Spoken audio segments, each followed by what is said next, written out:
ఇవాళ మనం అందరం కూడా తంత్ర వైభవం గురించి తెలుసుకుందాం. తంత్ర విజ్ఞాన తత్వం గురించి తెలుసుకున్నాం. శరీరము, మనస్సు, చైతన్యం ఆధారంగా తంత్రశాస్త్ర పరిపూర్ణ పరిచయం ఒక సుదీర్ఘమైన వీడియో రూపంలో మనం ఇవాళ ఇస్తున్నాం. మీరందరూ విని తరించండి. తంత్రం అంటే మంత్రం కాదు.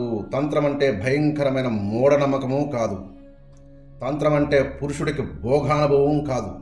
తంత్రం అంటే శాస్త్రీయంగా స్థాపించబడిన జీవన నైపుణ్యం అని గ్రహించండి. తంత్రం అంటే మానవ శరీర మరియు మనస్సు ప్రాణశక్తి నుండి చైతన్య సముద్రమంత దివ్యతత్వాన్ని తన్నేటిని చేసే సుశీలమైనటువంటి సాంకేతిక మార్గం అని తెలుసుకోండి. ఇది యుగ యుగాంతాలుగా ఆచరించబడిన విజ్ఞాన పద్ధతి.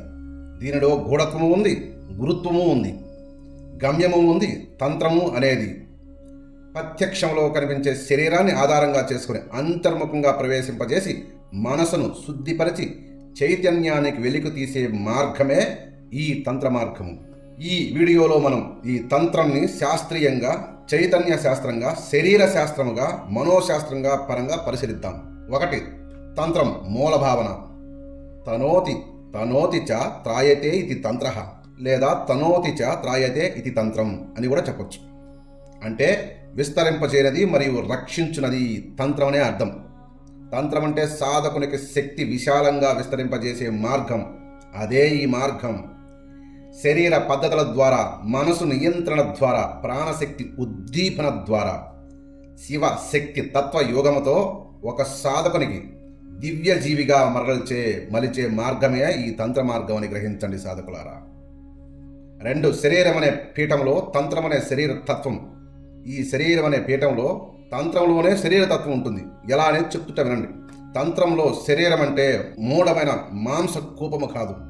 అది ఒక దివ్య యంత్రం, దేహ యంత్రం అని పిలుస్తారు. ఈ దేహం అన్నిటికంటే ఉత్తమమైన పీఠం. అందుకే గోప్యమైన సాధనలో శవాసనం వేసుకుని శవం మీద కూర్చొని సాధన చేస్తారు. ఎందుకంటే అత్యంత ఉత్తమమైన పీఠమే అది శివంతో సమానం. దేహ దేవాలయ, జీవ దేవ అని ఊరికే అనలేదు.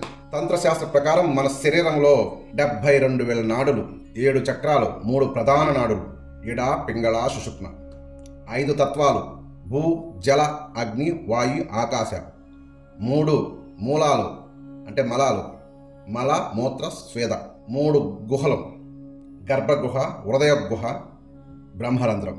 ఈ శరీర యంత్రమే తాంత్రికుని యాగశాల, వేదిక, దివ్య ప్రయోగశాలని తెలుసుకోండి సాధకులారా. తంత్ర సాధనలో శరీర ప్రక్షాళన, ముద్రలు, ఆసనాలు, ప్రాణాయామం మొదలైనవి శరీరాన్ని దివ్య పదంలో ప్రేరేపింపజేస్తాయి. గొప్ప సాధన అవకాశాలుగా మారుతాయని గ్రహించండి. 3. మనస్సు. మంత్ర తంత్రములకు బీజం. మంత్రం యొక్క హృదయమే మనస్సు. మనస్సు కలుషితమైతే మంత్రం పనిచేయదు. మనసు శుద్ధమైతేనే మౌనం మంత్రంగా మారుతుందని గ్రహించండి.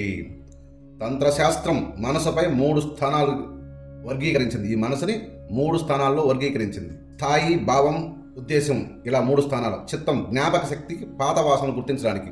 మనసు ఆలోచన, సంఘర్షణను, కోరిక, భయం, బుద్ధి, నిర్ణయము, వివేకాన్ని జాగృతపరచేయడం. ఇలా 3 మనసులోనే 3 స్వభావాలు ఉంటాయి స్థాపించింది. చిత్తము, మనసు, బుద్ధి అనే కొన్ని ఈ 3 రూపంలో విశదీకరించింది తంత్రం. తంత్రశాస్త్రంలో ధ్యానం, త్రుటిగా ధ్యానం, నిర్వికల్ప సమాధి వంటి స్థాయిలు మనసుకు బీజస్థితిలోకి తీసుకువెళతాయి. యత్ర మనః లయతే తత్ర తత్ర శివ ప్రతిష్టం అని చెప్పుంది. యత్ర మనఃలయం, ఎక్కడైతే మనసు లయమవుతుందో ఆ మనసు లయమైన చోటే శివుడు ఉండే స్థానం అని అర్థం. ఇక్కడ నుండి మంత్రబీజమును, బీజాక్షర ధ్వని, స్వభావమైనటువంటి మొదలైన తంత్ర రూపంలో మానసిక మార్గాలు వివరించబడతాయి. జాగ్రత్తగా వినండి. 4. చైతన్యం. తంత్రంలో పరమసత్యం. చైతన్యం అంటే కేవలం బుద్ధి కలిగిన జీవం కాదు. ఇది శుద్ధ చైతన్య పరతత్వం. ఇది శివుడు. తంత్ర మార్గంలో చైతన్యం అనేది 2 దశల్లో వ్యక్తమవుతుంది. మొదటి దశ నిర్విశేష చైతన్యం లేదా నిర్వేష చైతన్యం పిలుస్తారు. 2 పేరుతో పిలుస్తారు. నిర్వేష చైతన్యమనే అనుకున్నాం. ఈ నిర్వేష చైతన్యం అంటే అచలమైనది. దాన్నే శివతత్వం అంటారు. సావిశేష చైతన్యం శక్తి, క్రియాత్మకమైనది, క్రియాత్మక స్థితి అంటారు. ఈ 2 స్థితులు, ఈ 2 స్థితుల్లో చైతన్యాన్ని కొలుస్తారు. ఈ 2 చైతన్య స్వరూపాల సమ్మిళిత స్థితినే తంత్రవేత్తలైన సాధకులు కావచ్చు, పూర్వీకులైన ఋషులు కావచ్చు, పరస్పర యోగం అంటారు. ఈ శివశక్తి ఒకే ఒక తత్వం యొక్క ద్వైత దర్శనం అని తెలుసుకోండి సాధకులారా. ఈ తంత్ర మార్గంలో మానవ శక్తి వికాసము తంత్రాన్ని 3 మార్గాలుగా వివరించవచ్చు. 1 ఆత్మజయ తంత్రము, వ్యక్తిగత శక్తి వికాసానికి పనికొస్తుంది. 2 లౌకిక తంత్రము, ఆరోగ్యము, ఐశ్వర్యం, విజయం కోసం. 3 ఆధ్యాత్మిక తంత్రం, మోక్షాన్ని, పరబ్రహ్మ తత్వాన్ని అనుభూతి పొందడానికి. ఈ 3 తంత్రాలు శరీరము, ప్రాణము, మనస్సు, చైతన్యము 4 స్థాయిల్లో మనిషిని అభివృద్ధి చేస్తాయి. దీనిలో మనోసిద్ధి, నిశ్చలత, భక్తి, జ్ఞానం, క్రియాశక్తి అనే 5 స్తంభాల మీద ఈ విజ్ఞానం నిలుస్తుందని తెలుసుకోండి. 6 తంత్ర సాధనలో ఉపయోగించే ముఖ్యమైన అంశాలు. మంత్రం బీజాక్షర వర్ణం మనస్సును ఆకర్షించేది. యంత్రం చక్ర శక్తి నిర్మాణ చైతన్య కేంద్రీకరణ. ముద్రలు శరీర నాడీ తాళం తెరిచే సంకేతనాలు, శక్తి పదాలను నియంత్రణ. ధ్యానం ఆంతరిక శుద్ధి, మనసు స్థితీకరణ, గురుతత్వం వైపు. జ్ఞాన మార్గదర్శి శక్తిగా పునరుద్ధానం అవుతుందనే విషయం గ్రహించండి. ఇది కొంచెం జాగ్రత్తగా వినండి. ఇక్కడ చెప్పేది 1-2 సార్లు వినండి, మీకు అర్థమైంది. 7 తంత్రం అనేది ఈ కలియుగానికి ఎందుకు ప్రాముఖ్యం? తంత్రం అనేది మతాన్ని కాదు, అంతర్ముఖతని ఆదేశిస్తుంది. నియమాలను కాదు, నిజమైన అనుభూతిని నేర్పిస్తుందని తెలుసుకోండి.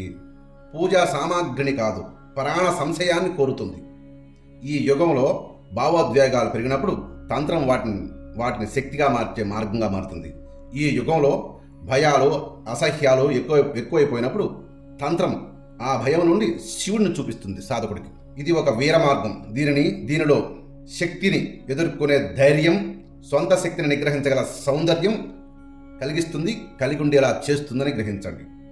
ఇక 8 తంత్రం మరియు శాస్త్రజ్ఞుల దృష్టిలో కూడా తంత్రం అనేది శాస్త్రాలతో మిళితమై ఉంటుంది. తంత్రతత్వం ఆధునిక శాస్త్రం సమ్మతులు. నాడీ వ్యవస్థ, నెర్వ్ సిస్టమ్ మానవ మెదడుకు సంకేత వ్యవస్థది. చక్రాలు ఎండోస్కోపిక్ గ్లాండ్స్, హార్మోనల్ కేంద్రీకరణ. ధ్యానం మెడిటేషన్ మెదడును ఆల్ఫా థీరీ స్టేట్లోకి తీసుకెళ్తుంది. శబ్ద బీజాలు సౌండ్ ఫ్రీక్వెన్సీ, హీలింగ్, రిజీనియస్. తాంత్రిక విజ్ఞానం అలౌకికం కాదు, అది అత్యంత లోకహితమైన జ్ఞానం అని తెలుసుకోండి. కానీ అంతకంటే లోతైన అనేది కూడా గ్రహించండి సాధకులారా. చివరగా తంత్ర విజ్ఞానం అనేది ఒక సమగ్ర జీవన శాస్త్రం. శరీరంలో ప్రాణశక్తిని మేల్కొల్పి మనసులోని వికారాలను శుద్ధి చేసి చైతన్యాన్ని పరిపూర్ణంగా అనుభవించేలా చేసి ఆ వైపు నడిపించే మార్గము. తంత్రం అంటే బ్రహ్మాండాన్ని వెలికి తీయాలన్న కోరిక కాదు, ఆ బ్రహ్మాండాన్ని మన హృదయంలో ప్రత్యక్షంగా అనుభవింపచేసేదే తంత్రం. లాస్ట్గా 8వది మళ్ళా చెప్తున్నాను, వినండి. శాస్త్రజ్ఞుల దృష్టికోణంలో కూడా తంత్రం అనేది అనేక శాస్త్రాలతో సమ్మిళితమై ఉంటుందని గ్రహించండి. ఇది మళ్ళా ఎందుకు చెప్తున్నానో మీరు వినండి పూర్తిగా. తంత్రతత్వం ఆధునిక శాస్త్రం వీటిని ఒప్పుకున్నది. నాడీ వ్యవస్థ, నెర్వ్ సిస్టమ్ మానవ మెదడుకు సంకేత వ్యవస్థను పంపించేది నాడీ వ్యవస్థ. ఇప్పుడు మనం చక్రాలు చెప్పుకున్నాం, గ్లాండ్స్ అంటారు, హార్మోనల్ కేంద్రీకరణ అంటారు. ఇంకా ధ్యానం, మెడిటేషన్ మెదడుకు ఆల్ఫా థీరీ స్టేట్లోకి తీసుకెళ్లే స్థితి కలిగి ఉందని గ్రహించారు. ఇక శబ్ద బీజాలు, మంత్రోచ్చారణ, సౌండ్ ఫ్రీక్వెన్సీ అంటే హీలింగ్ చేస్తాయి. ఇవంటే ప్రతి దాన్ని మనం నిరంతరం జపించడం వల్ల ఇక్కడ మన తాంత్రిక శాస్త్రం ఏదైతే చెప్పిందో ప్రతి దాన్ని మనం సైన్స్ రూపంలో నిరూపించవచ్చు. ఎందుకంటే సైన్స్ అనేది ప్రయోగశాస్త్రం కళతో చూస్తేనే నమ్మద్ది. కానీ కళతో చూడాలంటే సాధన చేయాలి. ఇప్పుడు సాధన చేసింది వాడు ఏదైనా ఒకటి కనిపెడితే ప్రపంచానికి చూపిస్తారు.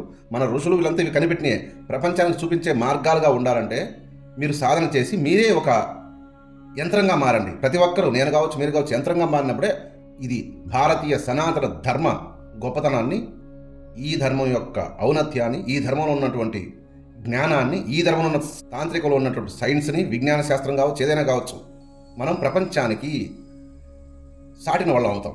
ఎందుకు? సాధన చేయకపోతే ఏదీ సాధ్యం కాదు. సాధన చేస్తున్నామనే భ్రమలో ఉంటూ వేరే వాళ్ళని భ్రమపరిస్తే తప్ప దానికి ఇంకా మనం ఎవరు ఏం చేయలేము. మనసా వాచా కర్మణ సాధన చేయాలనుకునే వ్యక్తులకు మాత్రమే ఇవన్నీ ఉపయోగపడతాయి.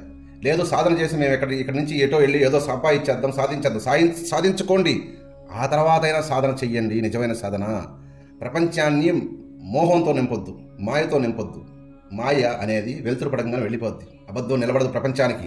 కానీ సాధనతో కూడినటువంటి స్థితి ఒకటి ఉంటుంది, అది చాలామంది తెలియక అహం అనుకుంటారు, కొందరు రకరకాల పేర్లు చెప్పుకుంటారు. కానీ ఆ స్థితిని మీరు కోరుకోండి, తెలుసుకోండి, ఆ స్థితిని మీరు అందుకోండి చాలు. అందుకే నేను అప్పుడప్పుడు మంత్రాలు చెప్తుంటాను, ఇటువంటివి కూడా చెప్తుంటాను. 1కి 2 సార్లు వినండి, అర్థమైంది. సర్వే జన సుఖినో భవంతు.